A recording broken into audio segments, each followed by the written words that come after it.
새로운 그랜비를 앞에 두고 하나님께서 저희 공동체와 우리 가정들과 저희들을 부장시켜 가는 가운데 있습니다. 칼을 가지고 싸우는 싸움이 아닙니다. 총을 들고 싸우는 싸움이 아닙니다. 이 싸움은 거룩의 싸움입니다. 하나님의 성령께서 우리를 다스리지 않으면 이길 수 없는 싸움입니다. 세상이 얼마나 악해져 가고 있는지 모르겠어요. 이제는 죄에 대한 감각마저도 점점 사라져가서 우리가 너무너무 세상을 닮아가는 그런 자리에 서 있는 것 같아요. 세상의 죄악의 물결이 이제는 거침없이 교회 안으로 다 휩쓸려 들어와서 하나님이 원하시는 거룩함을 우리 가운데 찾아보기가 점점 어려워가고 있는 것 같습니다. 주님은 오늘 우리에게 이 영적인 싸움에 군사로 일어서라고 말씀하십니다. 그런데 군사가 입어야 될 옷이 어떤 옷이냐 하면 갑옷이 세상의 갑옷이 아니라 예수 그리스도로 옷 입고 예수 그리스도 안에서 흰옷 입은 거룩한 하나님의 군사들이 되기를 원하고 계십니다. 사탄은 그런 자를 참수할 수 없습니다. 그런 자를 공격할 수 없습니다. 그런 자를 이길 수 없습니다. 그러기에 바울은 이 십자가의 복음을 전하면서 자신의 과거의 죄악들과 자신의 약함 때문에 무수한 공격을 받으면서도 담대하게 소리쳤습니다. 누가 나를 정죄하리요? 그리스도의 사랑에서 아무도 우리를 끊을 수가 없다. 여러분, 주님 앞에 우리 모두가 다 연약한 자이며 우리의 육신의 본성 때문에 쉴 새 없이 영적인 갈등과 싸움 가운데 있는 자지만 이런 우리를 자녀 삼으시고 이런 우리의 회개를 받으시고 용서해 주셨고 의롭다 하신 이 하나님의 은혜를 힘입어서 다시 세마포 옷을 거룩한 보혈에 빨아서 거룩한 옷 입고 당당하게 함께 일어서는 저와 여러분들이 되실 수 있기를 축복합니다. 동시에 여러분, 우리 안에 있는 육신과 죄악의 본성과 여러 가지 약함을 세상의 유혹을 통해 가지고 공격할 뿐 아니라 사탄은 지금도 세계 곳에서 복음 증거하는 선교사님들이나 교회들이 당하는 것처럼 수많은 물리적인 공격과 위협을 통해서 저희들을 공격하고 있습니다. 그랜빌로 들어가게 되어질 때 오늘 우리는 외적으로 그 안에서 복음을 증거하게 되어질 때에 위협을 느낄 수밖에 없는 그런 상황 속에 서 있습니다. 처음 저희들이 그랜빌로 교회를 이전한다고 할 때 우리 많은 성도님들이 두려워하셨던 게 그런 부분입니다. 거기 우범지대인데, 거기 모슬렘들이 많이 있는데 우리 자녀들이 저녁에 안전하게 다닐 수 있습니까? 심지어는 기도하시는 분들조차도 밤중에 거기에 가가지고 어떻게 혼자서 기도해요? 안전의 위협. 더더구나 지금 모슬렘 극단주의자들이 바깥에서만이 아니라 이 호주 안에서도 활발하게 일어나고 또 우리가 가게 되는 그 서부 지역에 이런 극단주의자들이 활동하는 무대일 수 있기 때문에 안전에 대한 위협들이 오늘 저와 여러분들의 마음을 짓누를 수가 있습니다. 오늘 바울을 통해서 하나님은 저와 여러분들에게 내가 보호하고 내가 인도해 주겠다고 말씀하시며 이 주일 저희들에게 다가오고 계십니다. 여러분, 오늘 우리만이 아니라 2000년 기독교 역사는 피 흘림의 역사입니다. 수많은 순교의 핏방울들이 사도행전에서부터 시작해서 뚝뚝 흘려지면서 목숨 걸고 복음을 증거하는 증언을 계속해 왔습니다. 제가 설교를 시작하면서 하나님의 특별한 보호를 받은 한 분을 소개해드리고 싶습니다. 실제로 종교개혁 시대에 총칼을 들고 싸워내지 않으면 안 되는, 생명 걸고 하나님의 말씀을 말씀되게 하는 그 일을 했던 시대에 한 사람의 이야기입니다. 이분은 요하네스 브렌츠라고 하는 분입니다. 여러분 사진을 보시면, 직접 찍은 사진은 아니지만 그 당시에 그린 이분의 모습을 볼 수 있습니다. 마르틴 루터와 함께 목숨 걸고 종교개혁에 참여했고 많은 종교적인 저작들을 기록했던 사람입니다. 그런데 루터가 죽고 이제는 화살이 요하네스 브렌츠에게 집중이 되었습니다. 종교개혁을 반대해서 수많은 종교개혁자들을 죽였던 찰스 5세라는 분이 있는데, 이분으로부터 미움을 당하고 위협을 당하는 가운데 있었습니다. 요하네스 브렌츠를 찾으려고 곳곳에 군대를 보내었습니다. 어느 날 왕실 기병이 그를 체포하기 위해서 온다는 소식을 들었습니다. 그리고 하나님 앞에 무릎을 꿇었습니다. 그때 빨리 빵 한 자국 가지고 아랫마을로 내려가서 문이 열려진 집을 발견하면 그 집 지붕에 있는 다락방으로 숨어라, 그런 감동을 받았습니다. 그래서 급박한 상황이어서 다른 거 챙기지 못하고 빵 한 조각 손에 들고 내려가 보니까 과연 열려있는 다락방이 있어서 거기에 올라갔습니다. 올라가 있는 동안 기병들이 와서 샅샅이 집집을 다니고 떠나가지 아니하고 계속 그 마을에 머물면서 그를 찾으려고 하는 일이 있어지게 되었습니다. 14일이 지났습니다. 사람들은 요하네스 브렌츠가 어떻게 되었을까 궁금해했습니다. 과연 먹을 것이 없는데 살아남았을까? 어떻게 지내고 있을까 궁금했습니다. 2주가 지나가고 기병들이 떠나자마자 이 요하네스 브렌츠가 다락방 문을 열고 내려와서 사람들에게 건강한 모습으로 자신을 드러내었습니다. 전혀 굶은 사람처럼 보이지 않았습니다. 당당한 모습으로 건강하게 내려왔습니다. 아니, 어떻게 기병이 없어진 줄 알고 저렇게 내려왔을까? 그의 간증을 듣고 사람들은 하나님께 영광을 돌릴 수밖에 없었습니다. 어떻게 살아남은가를 물어보았더니 하나님의 특별한 보호하심과 공급하심이 그 다락방에 있었던 것을 보았습니다.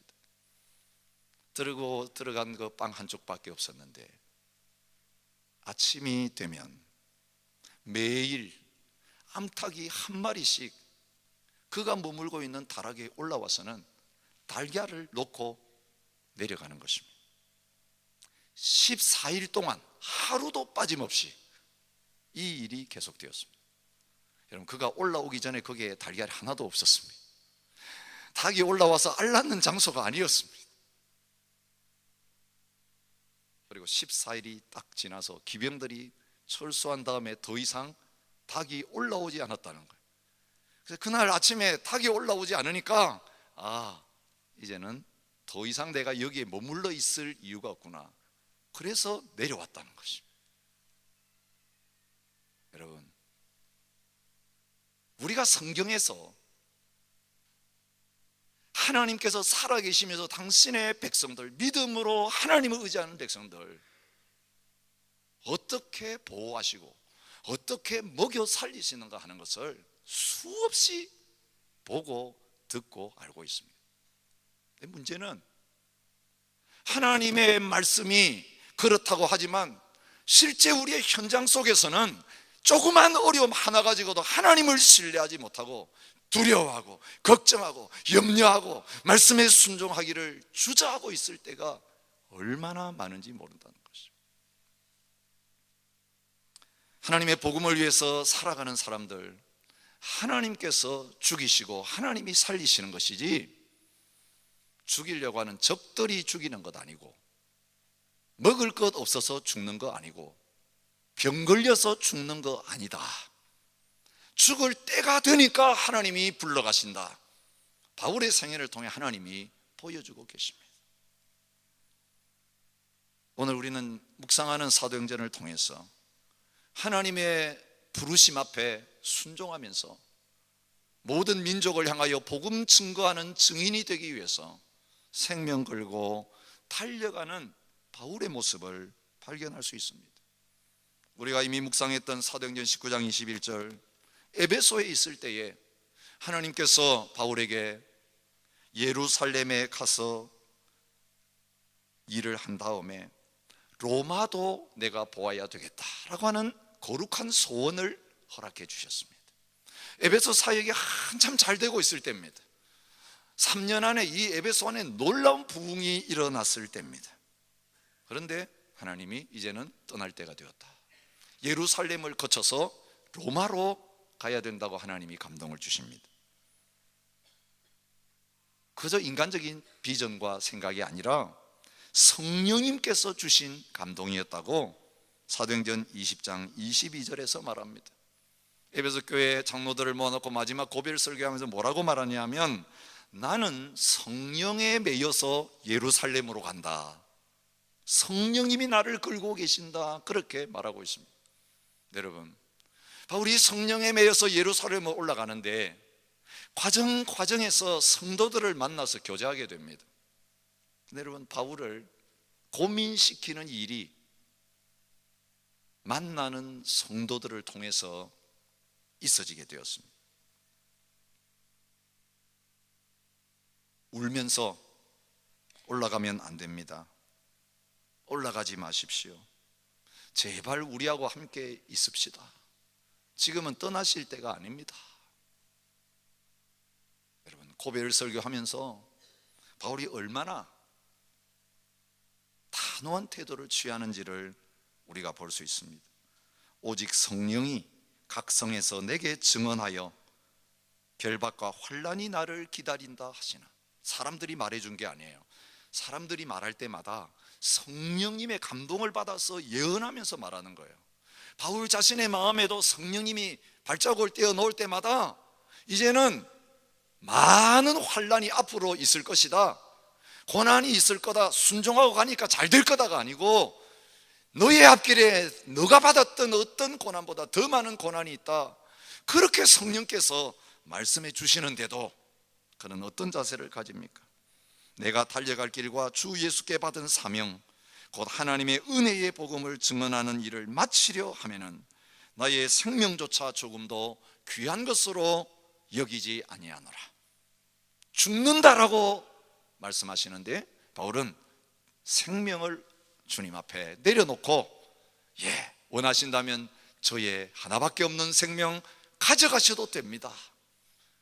여러분, 죽기로 결심한 자는요 두려울 게 없습니다. 생명을 내려놓은 자는요 다른 것이 겁나지 않습니다. 건강을 잃는 게 겁나겠습니까? 재산을 잃는 게 겁나겠습니까? 사람들에게 욕먹는 게 겁나겠습니까? 감옥에 가는 게 겁나겠습니까? 마지막 두려움인 목숨까지 내려놓았는데 뭐가 두렵겠습니까?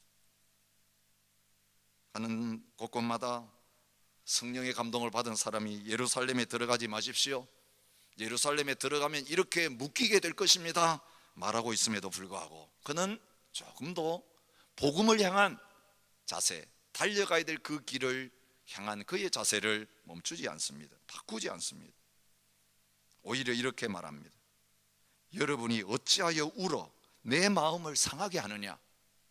나는 주 예수의 이름을 위하여 결박당할 뿐 아니라 예루살렘에서 죽을 것도 각오하였나라. 만약 내가 로마에서 못 죽고 도중에 예루살렘에서 죽어야 된다면 예루살렘에서 죽어도 좋다. 여러분, 성령의 음성과 인도하심을 착각하지 마십시오. 많은 분들은 하나님 앞에 말씀을 구하고 하나님의 음성을 듣기를 원하고 무슨 예언을 구하면서 내 앞에 있을 굳은 일을 피하게 해 주시는 그 음성을 듣기를 원해요. 근데 바울은 어떻습니까? 성령의 감동을 받은 사람들이 말하기를 이렇게 될 거라고 말함에도 불구하고, 너가 체포가 될 거라고 말함에도 불구하고, 성령 하나님께서 나에게 주신 사명이라면 나도 알고 있다, 그런데 나는 죽음이 기다리고 있어도 갈 것이다. 왜냐하면 진리를 전하다가 죽는 게 증인이기 때문이다. 그렇게 말하고 있는 것입니다. 주님께서도 자기를 따르는 제자들에게 말씀하셨습니다. 누구든지 자기 목숨을 구원하고자 하면 잃을 것이요, 누구든지 나와 목숨을 위하여 자기 목숨을 잃으면 구원하리라. 자기의 생명을 사랑하는 자는 잃어버릴 것이요, 이 세상에서 자기의 생명을 미워하는 자는 영생하도록 보존하리라. 여러분, 그리스도인이 누굽니까? 제자가 누굽니까? 예수님 따르겠다고 결정하는 순간 나의 생명을 주님께 맡긴 사람입니다. 예수 그리스도와 함께 나는 죽었다, 영적으로도 죽었고 이 죄로 망할 몸 십자가에서 예수님 죽듯이 죽어야 될 몸이다.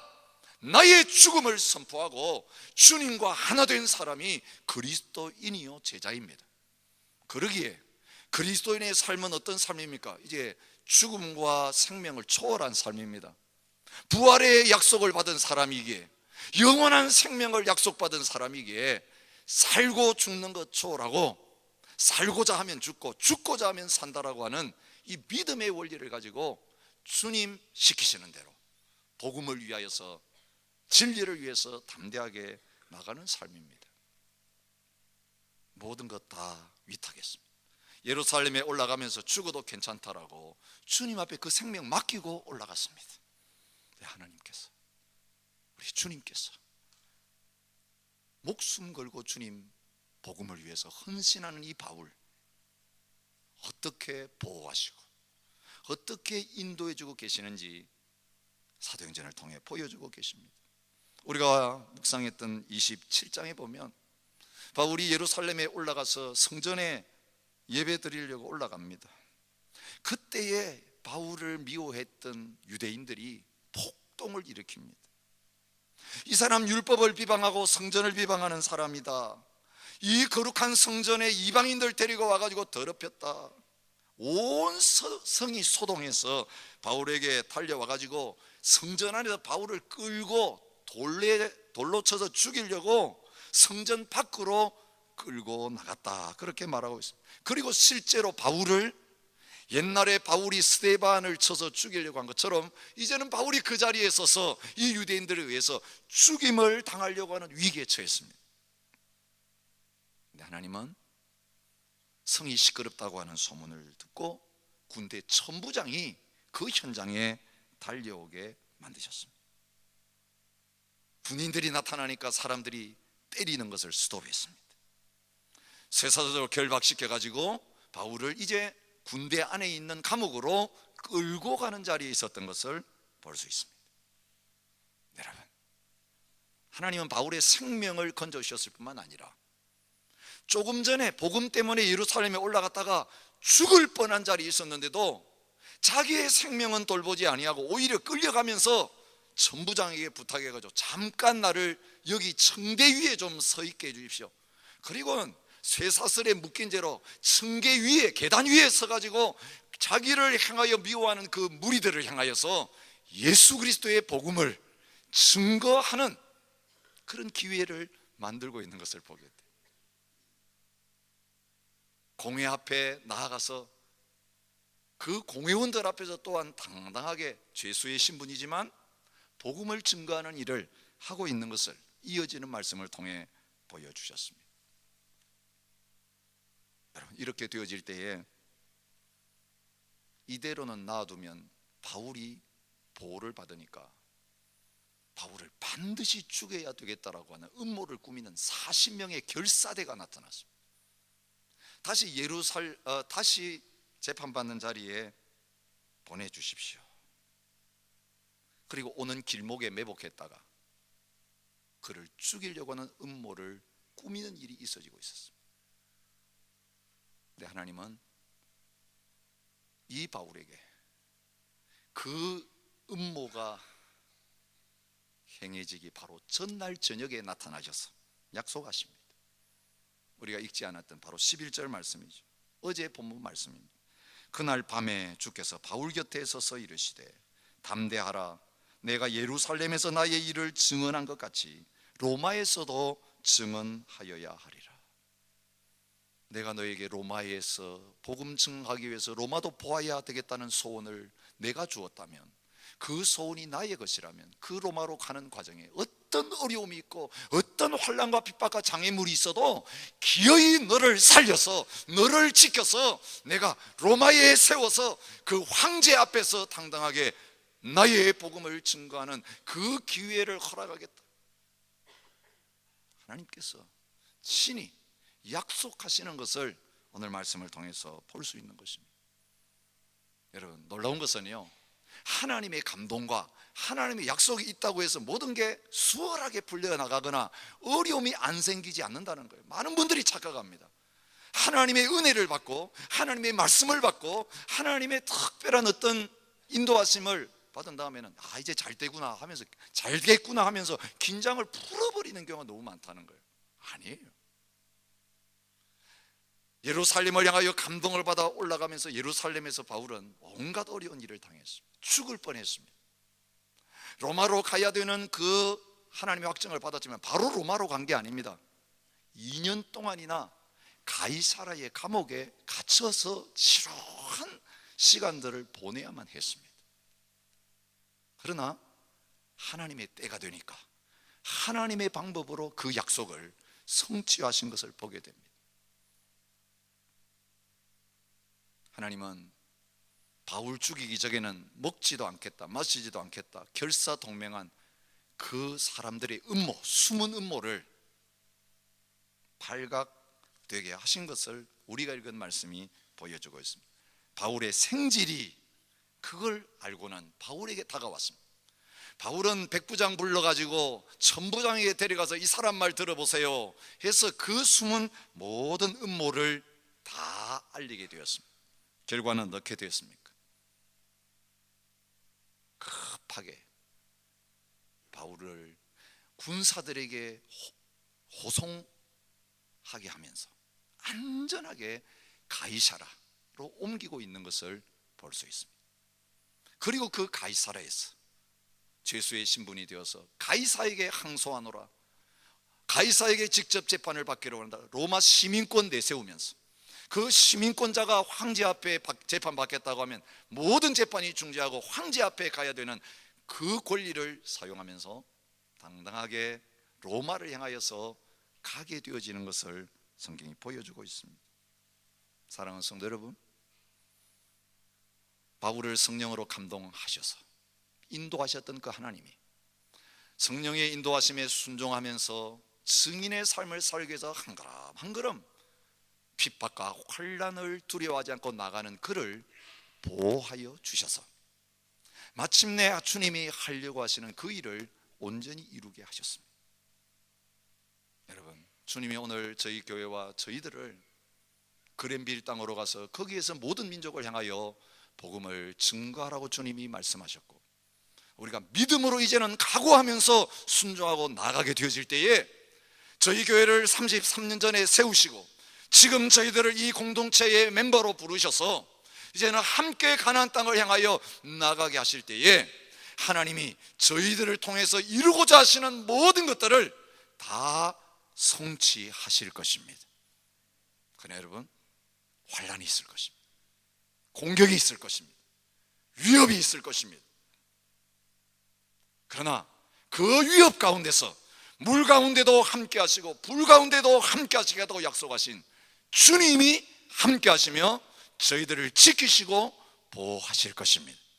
나는 졸지도 아니하고 잠자지도 않겠다. 주님이 약속하신 대로 24시간 불꽃 같은 눈으로 저와 여러분들을 살피실 것입니다. 아니, 그랜빌에서만 그렇습니까? 아닙니다. 끊임없이 우리의 생명을 위협하는 원수의 공격 앞에서 날마다 주님이 우리가 순종의 삶을 살면서 주님 주신 그 비전과 소명에 헌신하며 나아갈 때에 저희들을 보호하시고 저희들을 인도해 가실 것입니다. 여러분, 이 한 해도 이제 저물어가는 시점까지 주님이 여기까지 인도해 주셨습니다. 여기까지 보호해 주셨습니다. 우리의 생애가 마치는 그날, 이제는 선한 싸움을 다 싸우고 달려갈 길이 끝났다라고 주님이 말씀하시고 오라고 할 그때까지 이 땅에서 불기둥 구름기둥으로 하나님의 백성을 인도하시고 지키셨던 그 하나님의 보호하심과 인도하심이 저와 여러분을 따르게 될 것입니다. 여러분, 이 주님의 보호가 주님의 날개 그늘로 성경에서 표현되고 있는 것을 볼 수 있습니다. 사나운 태양이 내리쬐을 것이고 밤의 냉기가 저희들을 힘들게 하는 그 강야와 같은 삶이지만 생명을 위협하는 온갖 문제들과 어려움들이 우리 가운데 달려올 것이지만 주님의 날개 그늘이 우리에게 펼쳐져 있다는 사실을 기억하며 그 날개 그늘에 피하는 하나님의 백성들은 보호하심을 받는 은혜를 누리게 될 것입니다. 영국에서 한 해 동안 열심히 복음을 증거했던 무디가 1892년에 다시 가정과 미국에서의 사역에 복귀하기 위해서 미국으로 배를 타고 돌아가고 있었습니다. 사우스 햄프턴을 떠나서 출항한 지 사흘쯤 지났는데 그 배의 축이 부러졌습니다. 그리고 배는 앞으로 나가지 못하고 그 망망대해에 멈춰 서고 말았습니다. 거기에다가 배 안에 물이 차오르기 시작했습니다. 이제는 죽었구나. 이 망망대해에서 배 한 척 보이지 않는데 이제 죽는구나. 온 승객들과 선원들이 절망한 가운데 있었습니다. 이틀이 지나갔습니다. 아무런 구원의 희망이 보이지 않았습니다. 루트의 마음에도 이 무디의 마음에도 불안이 찾아왔습니다. 복음 전하기 위해서 돌아가는데 나는 전도자로서 복음 전하기 위해서 이제는 돌아가야 되는데 여기서 왜 죽는구나. 불안감이 찾아왔습니다. 그는 선장에게 요청해가지고 이틀이 지난 다음에 모든 배에 있는 사람들을 모아달라고 요청했습니다. 배가 기우뚱기우뚱 하는데 넘어지지 않도록 기둥 하나를 붙들고 성경을 펴서 읽기 시작했습니다. 시편 91편 말씀이었습니다. 지존자의 은밀한 곳에 거주하며 전능자의 그늘 아래에 사는 자여, 나는 여호와를 향하여 말하기를 그는 나의 피난처요 나의 요새요 내가 의뢰하는 하나님이라 하리니 이는 그가 너를 새 사냥꾼의 올무에서와 심한 전염병에서 건지실 것이미로다.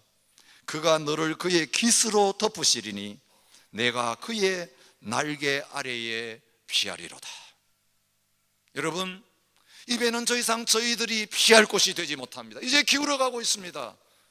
우리를 도우러올 배도 없습니다. 그러나 이 시간 주님은 말씀하시기를 우리가 피해야 될 곳이 있다고 말하는데 주님의 그늘 아래, 날개 아래에 피할 수 있다고 말씀하십니다. 그리고 그 설교를 하는 가운데 그의 마음의 불안과 두려움이 다 사라졌습니다. 아무런 상황의 변화가 없는데 그는 예배를 마치고 자기 방으로 돌아갔습니다. 눕는 순간 이틀 동안 잠을 자지 못하고 뒤척뒤척했는데 갑자기 잠이 쏟아졌습니다. 나중에 무디가 이런 고백을 했습니다. 그 시간이야말로 내 삶의 가장 어두운 시간이었다. 그런데 갑자기 기도하는 가운데 하나님의 평안이 찾아왔다. 그리고 하나님이 나에게 이런 고백이 나오게 하셨다. 주의 뜻이 이루어지이다. 주의 뜻대로 하옵소서. 근데 여러분, 깊이 잠들고 나서 아침에 깨보니까 다른 배가 와서 그 배를 끌고 안전한 항구로 가고 있었다는 것입니다. 하나님의 말씀이 살아있는 말씀이었습니다. 그가 깨달은 바는 이 세상에서 가장 안전한 곳이 어디냐? 잠겨가는 배 아니라고 할지라도 주님의 날개 그늘 아래 있으면 주님의 날개 그늘이 가장 안전한 곳이다. 그는 그렇게 고백했습니다. 여러분, 오늘 이 감옥에서 40명의 자객들에 의해서 결사대에 의해서 목숨을 위협받는 그 자리에 있었지만 바울이 갇혀있는 감옥이야말로 하나님이 그를 가장 안전하게 로마 군대를 통해 가지고 보호하시고 호송해 주시는 하나님의 날개 그늘 아래였습니다. 여러분, 무디에게만, 바울에게만 하나님이 이 날개 그늘을 보장하셨습니까? 아닙니다. 죄인들을 위해서, 죄 때문에 죽어야 될 모든 저와 여러분들을 위해서 하나님은 그 날개를 펴고 계시는 분이십니다. 저에게 37장 9절에 보면 이스라엘 백성들이 하나님의 성막을 짓는데 하나님만 거하시는 1년에 한 번 대제사장이 피를 들고 들어가서 하나님을 만나고 용서를 받고 하나님의 은혜를 받는 그 지성소의 모습을 이렇게 표현하고 있습니다. 그룹들이 그 날개를 높이 펴서 그 날개로 속죄소를 덮었으며, 여러분, 천사들을 새겨가지고 그 언약궤 위에 있는 그 속죄소를 날개 그늘로 덮고 있는 이 모습을 보여주세요. 통안에 담긴 언약궤 율법의 말씀에 의하면 모든 이스라엘 백성들 다 죄인입니다. 그래서 1년에 한 번 속죄일에 그 피를 가지고 용서받으려고 나오지 않으면 안 됐습니다. 그런데 그 피를 가지고 제사장이 속죄소에 들어올 때에 그 율법이 담겨진 그 언약궤 위에 있는 그 속죄의 자리를 향하여서 하나님이 용서와 보호의 날개로 그들을 덮고 계신다는 것입니다. 이 하나님의 날개는 죄로 죽어야 될 영혼을 받아주시고 용서하셔서 보호해 주시는 은혜의 날개인 것입니다. 이방인인 룻이 나오미를 따라서 베들레헴으로 왔을 때에 이방인이었지만 그 여인을 향하여 하나님이 은혜의 날개를 펴주셨습니다. 보아스를 통해 이스라엘의 하나님 여호와께서 그의 날개 아래 보호를 받으러 온 내게 온전한 상 주시기를 원하노라. 그리고 이 보아스가 그의 남편이 되고 그의 돕는 자가 되는 놀라운 은혜를 누리게 하셨습니다.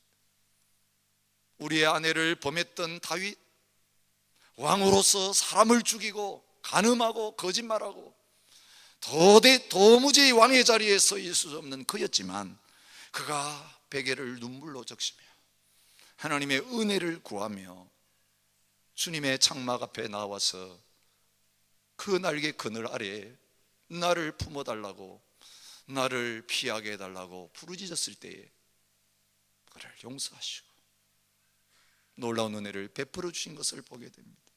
다윗의 시편을 보시면 하나님의 은혜 받는 자리를 그 날개 그늘이라고 표현하는데, 그 날개 그늘은 다른 곳이 아니라 이 지성소에서 그룹의 날개 아래에 거하시는 그 하나님을 보여주는 것입니다. 시편 57편에서 말합니다. 하나님이여 내게 은혜를 베푸소서, 내게 은혜를 베푸소서. 내 영혼이 주께로 피하되 주의 날개 그늘 아래에서 이 재앙들이 지나기까지 피하리이다라고 말합니다. 시편 61편 4절에서는 내가 영원히 주의 장막에 머물며 내가 주의 날개 아래로 피하리이다 라고 말하고 있습니다. 주의 장막은 주님이 보호하시는 날개 그늘이었습니다. 우리 죄를 위해 이 땅에 오신 예수님, 예루살렘에서 십자가에 매달려 돌아가시기 전에 예루살렘을 바라보시면서 탄식하고 계시는 것을 마태복음 23장 37절에서 발견합니다. 예루살렘아 예루살렘아 선지자들을 죽이고 내게 파송된 자들을 돌로 치는 자여, 암탉이 그 새끼를 날개 아래 모음같이 내가 내 자녀를 모으려 한 일이 몇 번이더냐. 그러나 너희가 원하지 아니하였도다. 망하게 된 그들 살리시려고 날개를 펴셨지만 그 주님의 말씀과 은혜를 받아들이지 않고 거절하는 가운데 결국 멸망의 자를 향하여 나가게 된 것을 보여주고 있습니다. 그러나 그들이 십자가에 못 박아 죽인 그 예수님, 그 십자가는 이방인인 저와 여러분들이 영원히 피하고 주님의 생명과 보호를 받을 수 있는 날개 그늘이 되었습니다. 스콜랜드의 찬송작가인 클랩 헤인이라고 하는 여성이 있습니다. 신체 장애를 가지고 있었지만 그 신체의 장애 가운데 있으면서도 주님의 십자가를 묵상하면서 행복한 삶, 향기로운 삶을 살았던 분입니다. 병약한 몸을 가지고 있었기에 39살의 나이로 일찍 세상을 떠났습니다. 그 연약한 가운데 있으면서도 하나님에 대한 찬양과 감사가 끊이지 않았던 분입니다. 근데 그분이 돌아가시기 1년 전, 이제 인생의 마지막 종착역을 앞에 두고 아름다운 찬양 한 곡을 지었습니다. 십자가 그늘 아래 나 쉬기 원하네. 저 햇볕 심이 뜨겁고 또 짐이 무거워 이 광야 같은 세상에 늘 방황할 때에 주 십자가의 그늘에 내 쉴 곳 찾았네.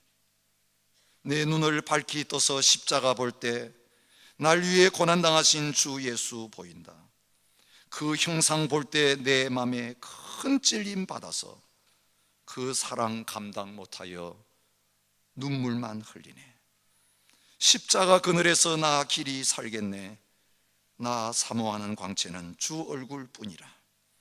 이 세상 나를 버려도 나 두려움 없네.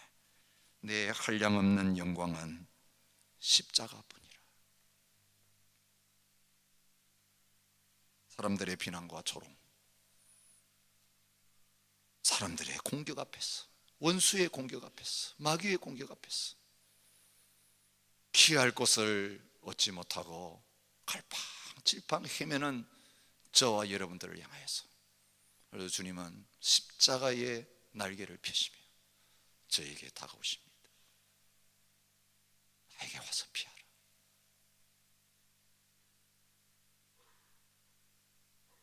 원주민 선교 한 주간 다녀오면서 저희들 가는 곳곳마다 함께 그들과 예배를 드리면서 불렀던 찬양이 있습니다. 419장 주 날개 밑이라는 찬양. 정부가 복지를 통해서 그들을 보호해주고 있는 것처럼 보였지만 땅을 잃어버리고 자존심을 잃어버리고 주권을 잃어버린 그들에게 정부가 베푸는 센터링크는 진정한 날개 그늘이 되지 못했습니다. 오히려 상한 마음, 아픈 마음을, 그 응어리를 가진 채 분노와 눈물 속에 지내고 있는 그 모습을 보았습니다. 그 땅에서 함께 이 찬양을 부르며 울면서, 주님, 대한민국이 나라를 잃어버리고 외세에 짓밟히는 그 가운데 선교사들의 목숨 건 복음 증거를 통해 우리 조선 땅에 날개끈을, 복음의 날개끈을 펴주셨던 것처럼 주님, 국가가 해줄 수 없고 사람이 위로해 줄 수 없고 덮어줄 수 없는 그들에게 그 눈물과 그 아픔 가슴 속에, 그 뜨거운 사막의 40도가 넘는 열기 가운데서 영적으로 방황하는 저들에게 주님이 날개의 그늘을 덮어주시옵소서. 십자가에 피 묻은 복음이 그들에게 유일한 소망이 되게 하시고 생명이 되게 하시고 피난처가 되게 해주십시오. 한 주간 내내 이 찬양을 부르면서 함께 은혜를 누렸던 기억이 있습니다. 여러분, 어떤 두려움이 여러분을 사로잡고 계십니까? 어떤 불안이 여러분을 잠 못 자게 하십니까? 어떤 공포 때문에 여러분은 앞으로 나가지 못하고 오히려 말씀 버리고 후퇴하는 가운데 있지는 않습니까? 내가 너와 함께 하리라. 내가 너를 보호하리라. 내가 너를 나의 날개 그늘에 독수리가 채로울 때에 그 새끼를 암탉에 품는 암탉처럼 품으리라. 오늘 우리를 향하여 다가오시는 그 주님의 말씀을 붙들고 담대하게 일어서서 복음 증거의 자리로, 순종의 자리로 함께 나가는 저와 여러분이 되시기를 축복합니다. 함께 찬양하면서 주님의 십자가 앞으로, 그 날개 그늘 아래로 앞으로 함께 나가는 이 시간이 되었으면 좋겠습니다.